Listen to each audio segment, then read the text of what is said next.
Assalamualaikum warahmatullahi wabarakatuh. Halo sahabat pensiunan, apa kabar? Semoga kalian baik-baik saja ya. Kali ini kita akan membahas artikel perbandingan in-mole closing flip top cap antara tipe horizontal, vertikal, dan yang menggunakan alat bantu eksternal. Tentunya kualitas dan sourcingnya yang setara ya. Yang pertama adalah mole dengan IMC tipe horizontal. Penampakannya seperti ini ya, di mana IMC-nya berada di kanan kiri moving side. Cara kerjanya adalah setelah mole open, ejector sleeve dan core maju, lalu IMC mendorong flip top menutup, dan IMC mundur lagi ke posisinya, kemudian ejector sleeve maju lagi untuk ejector produk keluar. Begitu ya cara kerjanya ya. Ejector sleeve dan core maju, IMC-nya maju mendorong flip top menutup, lalu mundur lagi ke posisinya. Baru ejector sleeve maju lagi untuk mendorong produk keluar. Untuk CT atau cycle time, karena ada tambahan sekuen untuk IMC sehingga lebih lama dibandingkan mole tanpa IMC.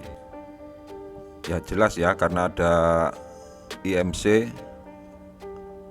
otomatis dibandingkan dengan tanpa IMC berbeda sekian detik ya.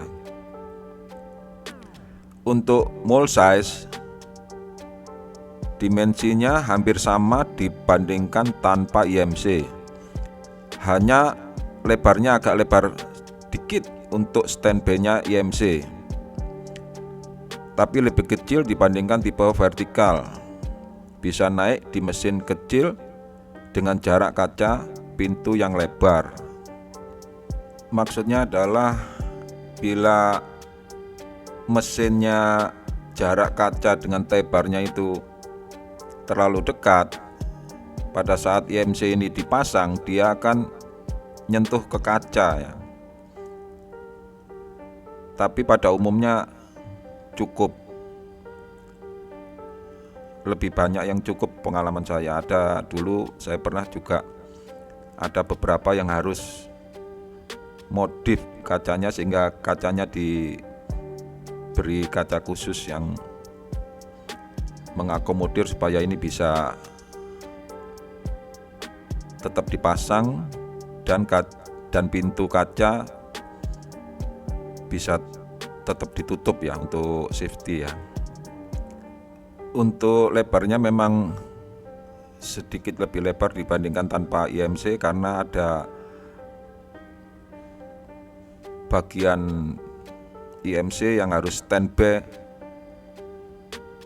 di sebelahnya cavity ya. Ini roller ya, sehingga pada saat mole close ini enggak ketabrak. Oke. Untuk setup time, tipe horizontal paling lama dibanding tipe lainnya karena in-mole closingnya baru dipasang saat naik, kecuali mesin khusus yang taperless yang seperti ini. Bila pakai tipe mesin seperti ini, maka lebih cepat ya setup time-nya karena IMC-nya ini tanpa harus bongkar pasang, karena ini enggak ada tapernya.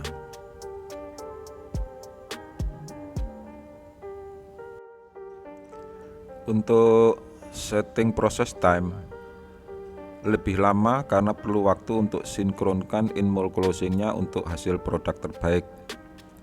Ya, pertama pada saat setting maju mundur supaya pas dengan produk tertutup sempurna ya. Kadang kalau terlalu cepat flip topnya itu agak maju ke depan ya. atau kalau terlalu cepat juga kadang ya, untuk produk diameter kecil itu pin produknya itu tidak masuk secara sempurna ke lubangnya, ke hole-nya ya, sehingga agak bengkok gitu. Jadi harus speednya itu harus pas gitu. Kemudian untuk IMC lifetime, umumnya karena alasan berat, beberapa bagian terbuat dari aluminium alloy yang notabene lebih lemah dibandingkan material steel. Apalagi saat setup dan shutdown harus bongkar pasang yang memungkinkan terjadinya kesalahan. Untuk tipe horizontal, bagian ini ya yang memegang roller ini umumnya terbuat dari aluminium alloy. Saya pernah menjumpai ini terbuat dari steel, tapi jumlah cavity-nya sedikit ya. Tapi kalau yang sudah 24 sampai 32 cavity itu pasti ini dari aluminium alloy. Gitu ya. Yang seperti ini. Ini 24 cavity ya yang menggunakan IMC. Nah, ini dari aluminium nih. Ini ya. Ini bertumpuk ini. Jadi tipe horizontal apabila jumlah barisnya ini lebih dari 2 baris, sehingga untuk menutup ini kemudian menutup flip top area sini itu nggak bisa berbarengan. Jadi ini maju sampai ke sini, baru kemudian yang kedua meneruskan bareng maju sampai di sini, ini terus menutup yang area yang lebih jauh ini, area yang tengah, begitu ya. Jadi bisa untuk IMC lifetime bisa Anda simpulkan sendiri, bila mana dibandingkan steel, aluminium jelas lebih lemah ya, atau lebih tidak awet. Kemudian untuk main power, demi kecepatan umumnya dilakukan 2-3 orang saat setup, dan selanjutnya saat running produksi 1 orang untuk packing. 2-3 orang ya untuk kebutuhan main powernya. Untuk mesin, bisa dilayani mesin lebih kecil dibandingkan mold dengan IMC tipe vertikal. Apalagi kalau menggunakan mesin taperless, ukuran mesin bisa sama dengan tanpa IMC. Space size otomatis ya ikut ukuran mesin ya. Untuk price, setahu saya nih ya, lebih murah dibandingkan tipe vertikal. Lanjut, yang kedua, mold dengan IMC tipe vertikal. Bentuk penampakannya seperti ini, di mana penggerak IMC berada di atas, mekanisme penggeraknya di sini. Sedang yang bertugas closing flip top adalah as dengan roller ya, yang berada di antara cavity yang terhubung dengan mekanisme atau ada gear yang menggerakkan as roller ini maju dan kembali ke posisinya. Cara kerjanya, setelah mold open, ejector slip dan core maju, lalu roller bergerak mendekati flip top, kemudian berputar menutup dan kembali ke posisinya. Baru kemudian ejector slip maju lagi untuk melepas produk keluar. Ini adalah penggeraknya ya. Ini turun, as roller ini maju mendekati flip top capnya, produknya. Terus ini bergerak untuk memutar as roller ini untuk menutup flip top. Ini area sampingnya adalah ada mekanisme untuk memegang as roller ini, sehingga kanan kirinya menjadi lebih lebar dan arah vertikalnya juga semakin panjang ya dimensinya. Kemudian untuk CT atau cycle time mirip sama yang horizontal karena ada tambahan sekuen untuk IMC sehingga lebih lama dibandingkan tanpa IMC, jelas. Untuk mold size, tinggi dan lebar dimensinya paling besar karena perlu space untuk menempatkan roller antar kaviti dan part mekanisme pada area samping. Untuk setup time, in-mold closingnya selalu terpasang sehingga lebih cepat dibandingkan tipe horizontal. Karena ini selalu terpasang ya, otomatis naik turunnya bisa lebih cepat untuk setup time-nya dibanding dengan tipe horizontal yang harus dilepas dulu untuk bila mana naik di mesin yang normal ya. Untuk mesin yang taperless tipe horizontal juga bisa lebih cepat karena tidak harus dibongkar pasang untuk IMC-nya. Untuk setting proses time-nya perlu waktu sinkronkan in-mold closing-nya, tapi kalau menurut saya lebih mudah daripada tipe horizontal. IMC lifetime, materialnya terbuat dari bahan steel semua ya, kecuali rollernya ada PU-nya, poliuretannya, sehingga lebih awet dibandingkan tipe horizontal. Dan IMC selalu terpasang pada mold sehingga meminimalkan terjadinya kesalahan pemasangan. Manpower, demi kecepatan umumnya dilakukan oleh 1-2 orang saat setup, dan selanjutnya saat running produksi perlu 1 orang untuk packing produk ya maksudnya. Mesin, karena dimensi moldnya paling besar maka perlu dimensi mesin besar juga. Space size ya sesuai dimensi mesinnya ya, lebih besar ya. Price lebih mahal dibandingkan tipe horizontal. Jelas ya. Lanjut. Ini yang ketiga adalah mold dengan IMC eksternal ya, external device.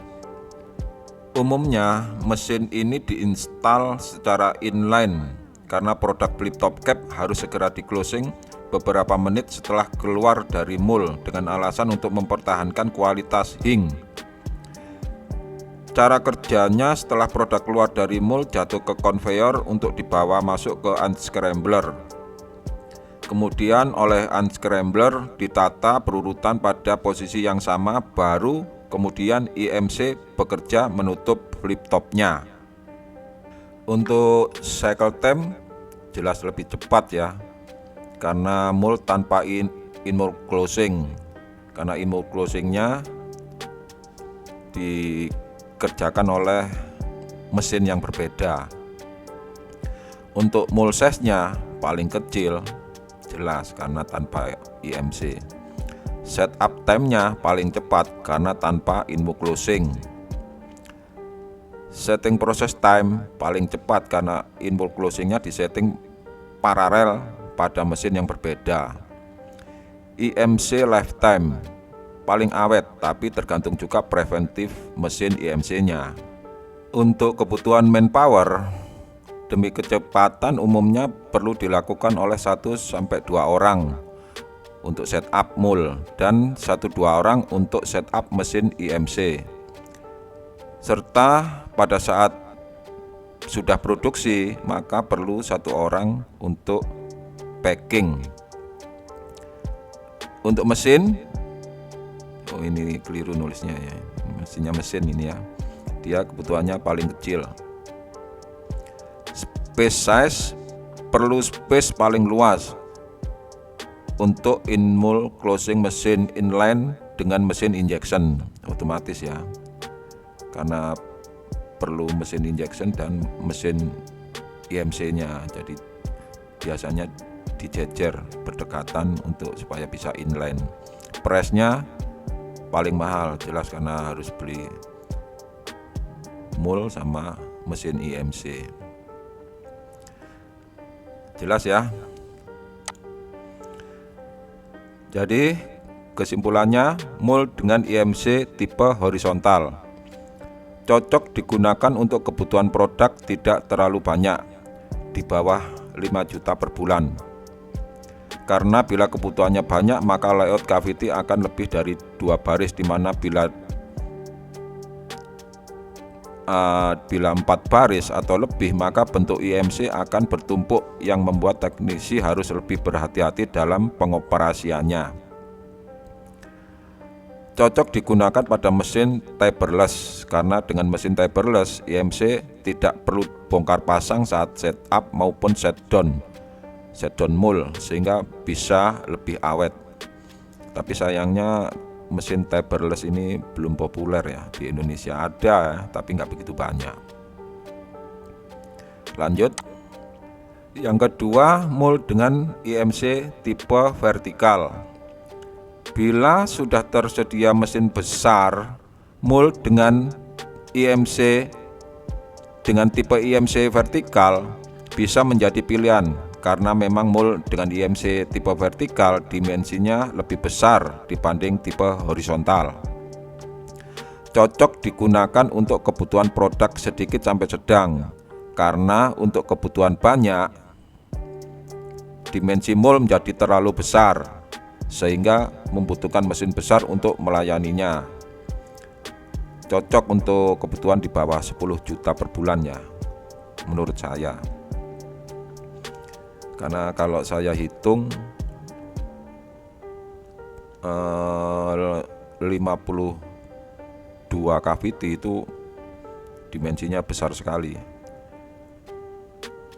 Kalau saya pengalaman di 48 cavity masih pakai ya, 52 mungkin juga masih pakai.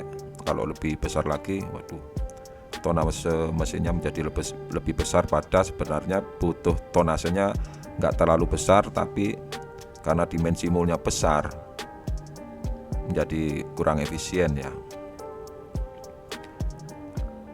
Lanjut, yang ketiga, mold dengan IMC external device. Bila mana kebutuhan produknya sangat besar, di atas 10 juta per bulan, akan menguntungkan menggunakan mold dengan IMC eksternal, dengan alasan dimensi mold lebih kecil dibandingkan lainnya, sehingga bisa menggunakan mesin relatif lebih kecil. Setup time dan setting proses time-nya bisa lebih cepat karena IMC terpisah dan bisa disetting paralel. Cycle time-nya bisa lebih cepat karena tanpa sekuen IMC. Kekurangannya butuh space lebih besar untuk menempatkan mesin IMC secara inline dengan mesin injection, serta butuh manpower lebih banyak ya. Jelas ya? Kalau begitu, sampai di sini artikel kali ini. Mohon maaf apabila ada salah kata atau kekeliruan. Apabila ada pertanyaan dan atau bila ada informasi yang berbeda, silahkan tulis di kolom komentar. Assalamualaikum warahmatullahi wabarakatuh. Terima kasih, tunggu artikel selanjutnya.